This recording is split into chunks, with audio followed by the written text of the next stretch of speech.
Welcome to episode 57 of Run It Straight, where we answer your questions about how to get better at rugby league. We don't sidestep the difficult topics, but rather give direct, straight up answers. In essence, we run it straight.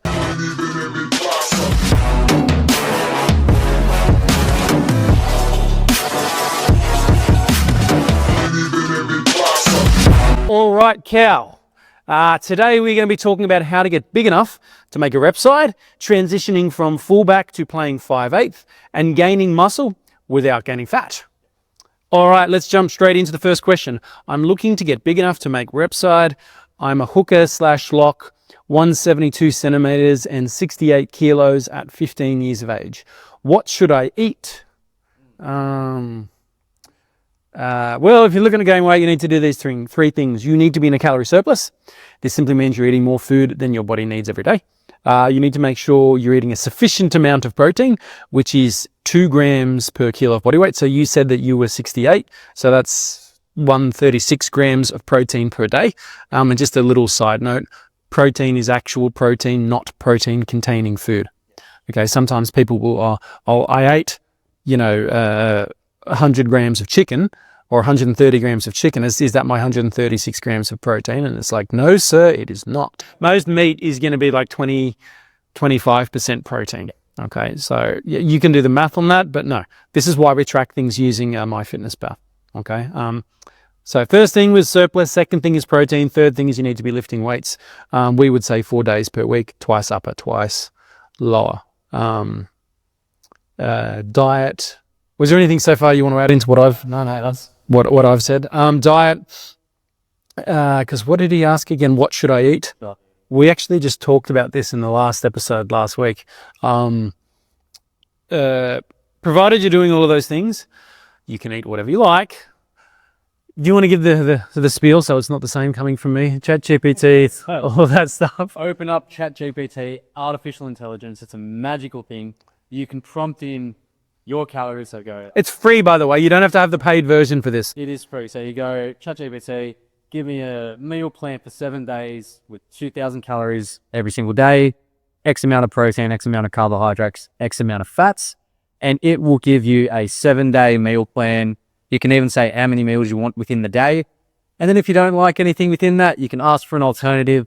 If you don't know how to make anything within that, ask for a shopping list or ask how to make it. It's a beautiful thing. It's ridiculous how advanced it's gotten, but it's really easy to use, and it's stupid how much good thing you can get on. Yeah, look, it really is. It's crazy. So you'd be silly not to use the technology. Yeah. Now, there was one other thing. He actually gave us those things. He just said, what should I eat? Yeah. Look, 68 kilos at 15, that's not actually terrible at 170. But look, you've got hooker lock, which I like. I like hooker lock a lot. Because we do have a lot of people that, let's face it, are just too short. It always seems to bug people when we tell them they're too short. And then how many times we have boys go into rep programs and then when they don't get selected, or they get cut early in the phase, or maybe they're in the final 25 but they're not playing, and then the coach, sorry, you're just a bit short, you're just a bit small, you're not as big as the other boys. And these are usually second rows or sometimes even front rows. And if you kind of knew that when you were 14, maybe you could have shifted and learned the lock position, or you could have moved and gone to become a lock. So if you were a lock, you could have become a lock hooker. We've tried to manufacture a few of those with some success. But probably a little bigger as a lock, because 15 years is that's your first year of eligibility for hard mats. So yeah, I'd be 73, 74, 75 would be a little bit better. Yep. And again, like we always say as well, think long term. Okay, don't think about it's a 3-month sprint. It takes a while to gain quality size, quality muscle. So you're in this for the long game. Don't rush it. It'll pay you. You'll get there. Just buy in, be consistent with the calorie, be consistent with your weight training, and you'll get there. Yep. Next question: what should an 18-year-old player who's 80 kilos, 178 to 180 centimeters, or what do you reckon the odds are? Is 178. 178 to 180 centimeters, who's looking to transition from a center / fullback into a 5'8". What should they be doing in their training to help the transition as best they can? First, I would say, what is the role of a 5'8"? So playmaking and game management, they need to be a running threat, they need a decent kicking game, and they need to be strong defensively, right? So let's run through some of that in a little bit more detail. Playmaking and game management, right? So your 5'8's essentially functioning as a second playmaker, a second halfback, so they need to complement the halfback. They're going to be calling attacking plays, and the goal for them is to create scoring opportunities. Yeah. You've got to be able to distribute the ball, running plays, whether you're hitting your second rower, running a short ball, or you're going out the back. So you need to have good passing skills, right?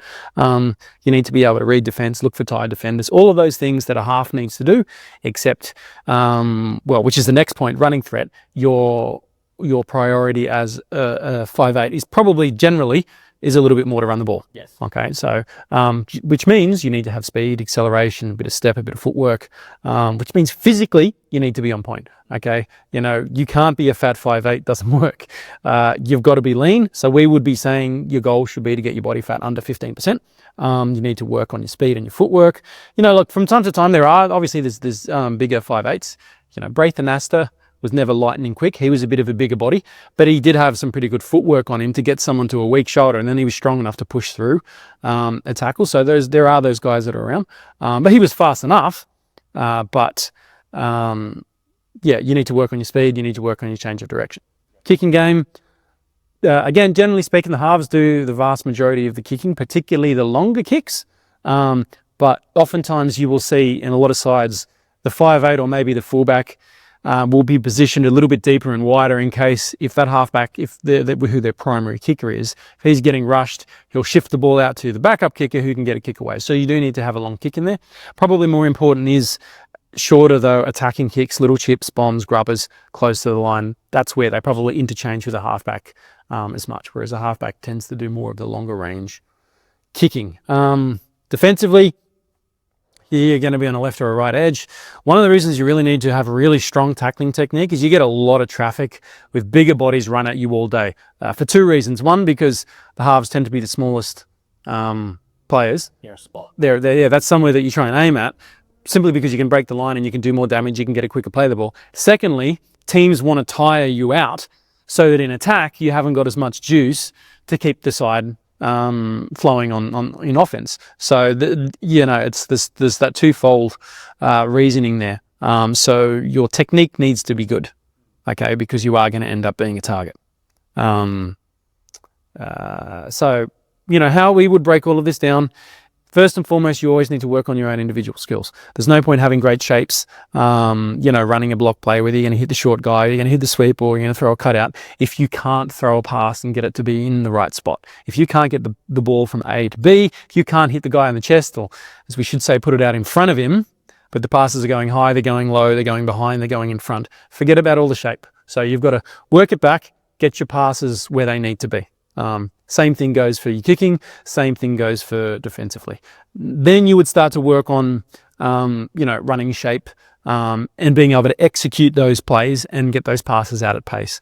And then third, we've talked about shadow ball work. You want to have a chat about what's explain that to someone who's never heard of it before. So shadow ball work is pretty much going down to the field and running through plays what you would on the field.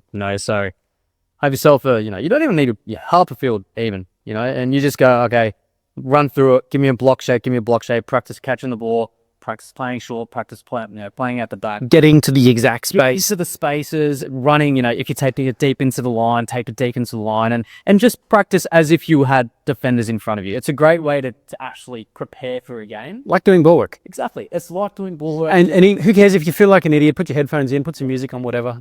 Who cares what other people think, right? But even get so specific as if let's say that you play on the right edge, and let's say you've got Jordan is your right side second rower, and then you've got your right side center is Zach, and then your fullback that comes around the back is Charlie. Call those names out. Yeah. Call whatever the play is for your block, and tell this guy you're running the lead. You're sweeping out the back. And if you do that over and over again, then when it comes to ball work, you'll be controlling, and they'll follow commands. People will be led if you want to be a leader. Okay, so you tell them and they'll really like having you organizing the attack on their side of the field, because they know I don't have to think about anything. He just tells me where to go, and I know what I got to do. But you only get that kind of confidence from just doing lots and lots and lots and lots of reps. So you got to get down to the field. We call that doing shadow ball work. So where was I? 1, 2, 3, 4. Work on your individual skills.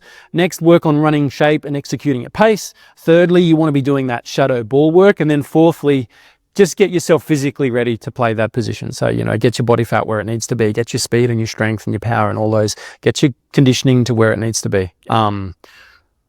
Was there anything else we were talking? What was his question? Looking to transition help from fullback to a 5'8". Anything that I haven't really covered? In saying that, being a center / fullback, you probably already have the running game down somewhat. So, you're probably not afraid of any contact or anything like that. But the biggest transition will be just the ball work and the kicking, getting that down to the tee. And communicating probably more. Communication, is another big one. Another thing I'm going to add here is just watch the NRL. Watch some 5'8s. Watch Cam Munster, how he controls the game. Again, he's not a primary half of Melbourne, Jerome Hughes is, but again, he runs the ball. He's such a threat with ball in hand. He's such a threat off the ball because everyone's worried about him as well. So watch how 5'8s play. Jerome Hughes complimented Cleary, awesome last year. In Origin, he did the same thing with Moses. They're running threats, but then they also do have that ability to take on a short side or anything like that. So, and these days, most of the halves tend to split. So you're kind of you're gonna build a relationship with the back row or the center, the winger on that side of the field. So you want to be comfortable knowing them and they know your calls and whatnot. Yeah. And as a 5'8 as well, you're probably not dominant half either. So that does take some load off of your back in terms of deciding where to go and things like that. But again, if you see something that's on a short side or an open side, you still need to man that ball. And then just getting the confidence in doing that. Yeah. Yep, cool. All right, next question. I want to drop body fat but need to stay at the same weight. How can I do this? I am a 17-year-old, 90 kilo back row / front rower. Why do you need to stay the same weight would be my first question. Says here you're 17, so look, you're a relative baby, really. You got plenty of time. Now, when it comes to your footy, why not devote the next 18 months to building your physique properly rather than worrying about, I don't want to get a little bit fat because, then I can't see my abs in the mirror. And, do you want to be a bodybuilder and a model or do you want to be a rugby league player? So if you want to gain muscle, you're going to gain a little bit of fat. Look, there is a small proportion of the population which they just look at a dumbbell and they just put muscle on, okay? But look, if you're sending this question into us, you're not one of those. Which is fine because most of us aren't one of those, right? So you're going to gain some body fat in the process. That's just how it works. And now that doesn't mean you need to go and get super sloppy. But let's say you want to gain 2 kilos of lean tissue. What did he say that you weighed? 90 kilos. Okay, so if you want to get to let's say you want to go 2 kilos of lean tissue, you're probably going to have to get to 93 or 94 kilos and then hang on to that lean tissue, get rid of some body fat. That's typically how it works, is you eat in a surplus for a period of time, and then you eat in a deficit. And so surplus is when you're trying to gain that lean tissue, and then deficit, you try to lose the body fat and hang on to as much lean tissue as you possibly can. And if you look at this, like we've talked about before, over a long enough time horizon, you should be able to add on a fairly significant amount of lean tissue. But you're 17, back row, front row, you want to definitely be getting up and around 95 kilos. Yes. 100%. Especially if you're playing more in the front row. There's not too many, if any, front rows in the NRL that have 90 kilos. Now, even in junior reps, like if we look at let's say SG Bull, 95, 96 would kind of be the lightest middles that they have there. Yeah. So look, maybe even you need to get a little bit clear about what it is that you want. Stop trying to straddle the fence and become a back row or become a front row. Yeah. I don't know, you didn't say how tall you were here or what kind of frame you've got, whether, you're a bit more stocky and you might be more inclined to be a middle, or whether you're a bit more rangy and a bit more of a back rower. But get a little bit clear about what that, because you might say front row lock because those two are a bit more interchangeable. But front row, second row, those roles are actually fairly different. Anything else? No. I think we are done for another one. All right, Cal, fire away. All right, please like and subscribe, turn the notification bell on. If you have any questions or anything like that, please DM us on Instagram. That's the second time I've done it. Yeah, you said that before too. Yes, yeah, got that. You can comment here in YouTube too if you want. Okay, I'll answer them too. There are no dumb questions, okay? But please, if you are asking a question, please give us as much detail as you can. But it'll help us answer the question, or Jay answer the question a lot easier. Other than that, until next time. We'll see you in the next one. Cheers.